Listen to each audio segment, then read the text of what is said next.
Bon, c'est bien beau de faire tourner un moteur ou d'allumer des LED, mais si ça sert pas à grand chose, c'est pas très utile. C'est pour ça qu'aujourd'hui, je vous propose de faire un truc bien stylé qui ressemble à ça.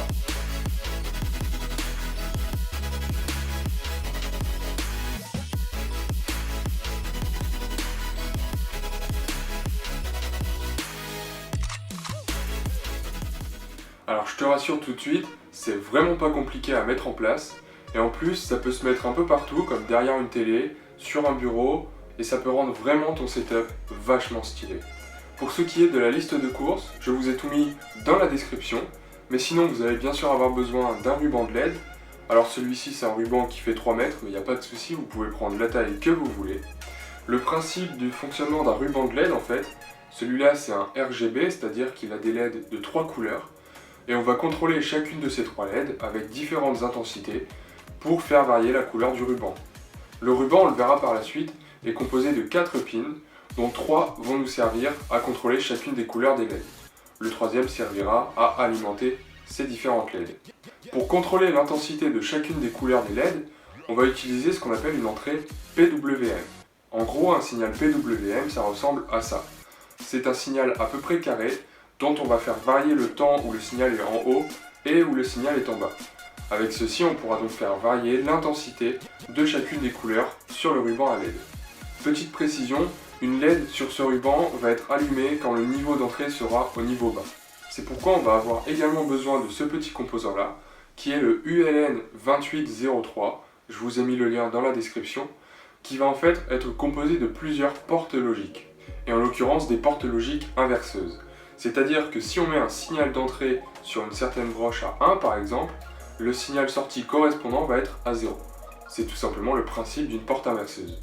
Mais pourquoi s'embêter à inverser le signal?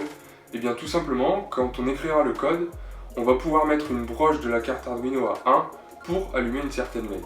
On n'aura pas à réfléchir en se disant « Ah oui mais tiens, il faut que je la mette à 0 pour que la LED correspondante s'allume ». Mais c'est pas tout, parce que vous me direz, s'il faut juste penser à ça, c'est pas vraiment un problème. Ce petit composant va également nous servir à alimenter le ruban à LED. On le verra par la suite. On va aussi avoir besoin de télécommandes infrarouges comme celle-ci. Vous pouvez utiliser n'importe quelle télécommande, celle qui sert pour la télé par exemple. Mais moi je vais utiliser celle-ci tout simplement parce qu'elle contient des boutons qui sont adaptés à l'usage que nous allons en faire. Du coup, qui dit télécommande infrarouge dit récepteur infrarouge. On aura besoin également de quelques câbles bien sûr et d'une breadboard, mais ça je suppose que vous en avez. Et bien sûr d'une carte Arduino. On aura également besoin d'un adaptateur 12 volts 3 A qui généralement est fourni avec le ruban à LED mais pas forcément. C'est très important parce qu'on ne pourra pas alimenter ce ruban à LED sans cet adaptateur, en l'occurrence avec le port USB. En effet, le port USB d'un ordinateur ne sera pas assez puissant pour alimenter toutes les LED. Il faudra faire très attention car cet adaptateur va nous servir à alimenter la carte Arduino et il faudra en aucun cas brancher l'adaptateur et le port USB sur l'Arduino pour l'alimenter. On va toujours utiliser une seule alimentation pour la carte. Une fois qu'on a tout ça, on va pouvoir passer à la réalisation du montage qui n'est vraiment pas compliqué. Donc ce qu'on va faire, c'est tout d'abord brancher le ruban LED à la carte Arduino en utilisant donc ce petit module ULN2803. Je l'ai mis ici dans ce sens-là en faisant attention au petit encart qui est ici pour le mettre dans le bon sens. Un petit moyen pour pas vous perdre, c'est d'utiliser des câbles de la même couleur que ceux sur le ruban à LED.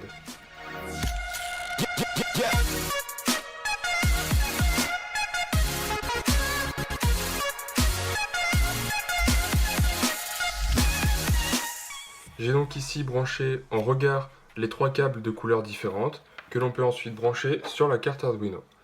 On va les brancher sur des entrées PWM, donc j'utilise par exemple les entrées 6, 9 et 10. On va ensuite alimenter le ruban à LED à l'aide de ce petit module ici, en le connectant premièrement à la masse, donc sur la sortie numéro 9 qui est celle-ci. On va également alimenter ce ruban à LED sur le 4e câble qui est blanc ici, en utilisant la sortie numéro 10 du module qui est juste en face de la masse. Et on va l'alimenter avec du 12 volts. Ce 12 volts, on va venir le chercher sur la carte Arduino qui va se trouver sur la sortie Vin qui est ici, puisqu'on va alimenter la carte Arduino avec du 12 volts. Cette sortie Vin n'est pas une sortie 12 volts à proprement dit. Elle va tout simplement fournir la même tension que celle par laquelle est alimentée la carte Arduino. On a maintenant branché nos 3 câbles de couleurs différentes du ruban à LED. Il est également alimenté. On va donc déjà pouvoir écrire quelques lignes de code afin de faire apparaître des couleurs sur le ruban à LED. On va premièrement commencer par définir les différents ports sur lesquels on a mis les différentes couleurs du ruban à LED. On va utiliser pour cela un define. J'ai mis le câble rouge sur le port 9. De même pour le câble vert sur le port 6. Et pour le câble bleu sur le port 10. Ensuite, on va créer 3 variables, red, green et blue, qui vont justement nous servir à déterminer l'intensité qu'on va mettre sur ces différentes couleurs.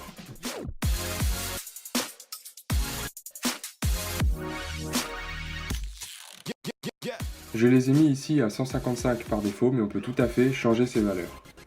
Dans la fonction setup, on va tout simplement initialiser les pins pour les mettre en mode output.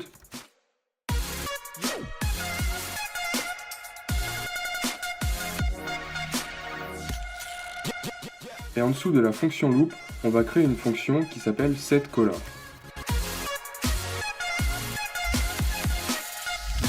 Cette fonction va prendre en argument 3 chiffres, red, green et blue, qui vont correspondre à l'intensité qu'on va mettre dans ces 3 couleurs.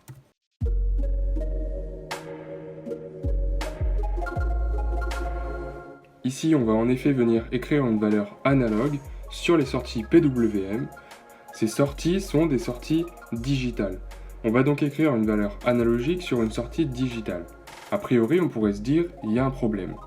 Sauf que comme on a branché les 3 couleurs sur des sorties PWM, le compilateur va comprendre que l'on veut envoyer un signal de type PWM sur cette sortie.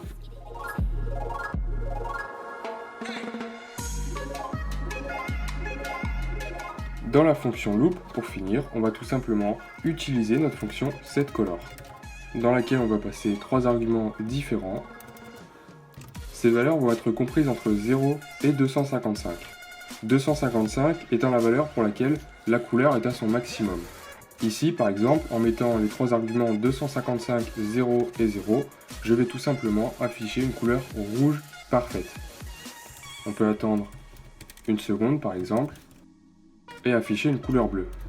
Dans ce cas-là, la couleur bleue va être représentée par les 3 arguments 0, 0, 255. Je peux ensuite vérifier et téléverser ce programme sur la carte Arduino. On n'oublie pas ensuite de débrancher l'alimentation USB qui nous a permis de transférer le programme avant de brancher l'adaptateur 12 volts sur la carte Arduino. Et on constate bien, après avoir branché l'alimentation de la carte Arduino, que le récepteur reçoit bien les ordres et l'envoie sur le ruban à LED.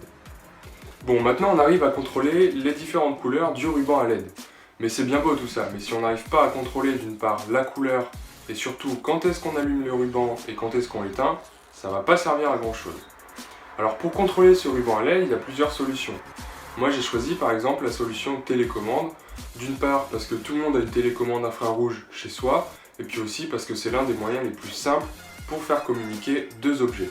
On va donc pour cela brancher, comme je te le disais tout à l'heure, un récepteur infrarouge, et on va voir comment écrire le bout de code pour contrôler le ruban à l'aide de la télécommande. C'est parti. On va donc brancher le récepteur infrarouge sur la plaquette. Premièrement, on va brancher la masse. La masse va donc être connectée au pin du milieu du récepteur infrarouge. On peut le connecter directement sur la masse qui est déjà sur la breadboard. Ensuite, on va venir alimenter ce récepteur, que l'on va alimenter donc avec le 5 volts de la carte Arduino et non pas avec le 12 volts qui est déjà présent sur la plaquette. Et pour finir, on va venir récupérer la donnée de ce récepteur sur le pin numéro 2. Pour ce qui est de la partie code maintenant, on va reprendre le programme qu'on a écrit tout à l'heure, en gardant notamment la même fonction setColor. Je vais tout simplement inclure cette première ligne ici, qui va nous permettre d'utiliser la télécommande infrarouge. Je vais également définir le pin sur lequel on a branché le pin récepteur, donc le pin numéro 2. Et ensuite, on va inclure ces deux lignes-là qui vont nous permettre de créer un objet pouvant recevoir les données sur le récepteur infrarouge. On peut initialiser la communication avec le port série pour afficher quelques messages dans le terminal par exemple. Et ensuite, on va configurer le mode pin récepteur, donc le numéro 2, en input. On va ensuite autoriser la réception infrarouge avec cette ligne et commencer à recevoir les données du récepteur infrarouge avec cette ligne-là. Ensuite, dans la fonction loop, je vais déjà enlever ce qu'on avait déjà écrit auparavant et je vais écrire une fonction switch case. Cette première ligne ici teste déjà si on reçoit un message sur le récepteur infrarouge. Ensuite, en fonction de la valeur de ce message, on va effectuer différentes actions qui vont actionner telle ou telle couleur du ruban à LED. Examinons un peu de plus près ce code. Dans le cas où j'obtiens ce code-là, FF02FD, alors à quoi correspond ce code? C'est tout simplement un certain bouton de ma télécommande duquel j'ai récupéré le code. Pour récupérer les différents codes des différents boutons sur votre télécommande, je vous invite à regarder cette vidéo que j'avais faite précédemment qui va justement vous expliquer comment récupérer les codes de différentes télécommandes infrarouges. Ici ensuite par exemple pour vérifier que mon code marche bien, j'affiche sur le moniteur série le mot stop puisque ce code là correspond au bouton stop de ma télécommande. Comme c'est le bouton d'arrêt entre guillemets, je vais mettre les trois couleurs à 0. Ensuite, je peux continuer à écrire différents cas pour les différents boutons de ma télécommande. Message te laisse faire pour que tu puisses configurer chacun des boutons de ta télécommande exactement comme tu le souhaites. À la fin de ce switch case, on va utiliser la fonction setColor qu'on a déjà écrite auparavant et qui va justement envoyer les données qu'on veut envoyer sous forme de PWM sur les trois couleurs différentes du ruban à LED. On va attendre 500 millisecondes le temps que les trois couleurs soient bien affichées sur le ruban à LED et ensuite on va arrêter la réception de l'infrarouge. J'ai donc ici, comme vous le voyez, complété mon code avec les différents codes de ma télécommande avec différents boutons comme stop, light up, light down ou différents boutons de certaines couleurs. Et on peut maintenant vérifier et téléverser le code sur la carte Arduino en faisant toujours attention à avoir débranché l'adaptateur 12 volts. Et on constate bien, après avoir branché l'alimentation de la carte Arduino, que le récepteur reçoit bien les ordres et l'envoie sur le ruban à LED.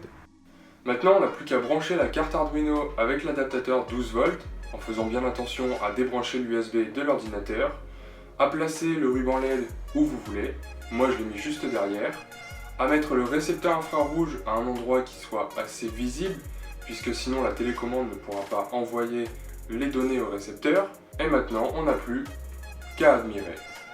J'espère que tu sais maintenant comment contrôler un ruban à LED et rendre tes setups vachement stylés. Si ça marche toujours pas, n'hésite pas à me poser les questions dans les commentaires. Tu peux aussi partager cette vidéo à tous ceux qui ont envie de faire un setup comme celui-ci. Sur ce, moi je te dis à très bientôt et keep on making!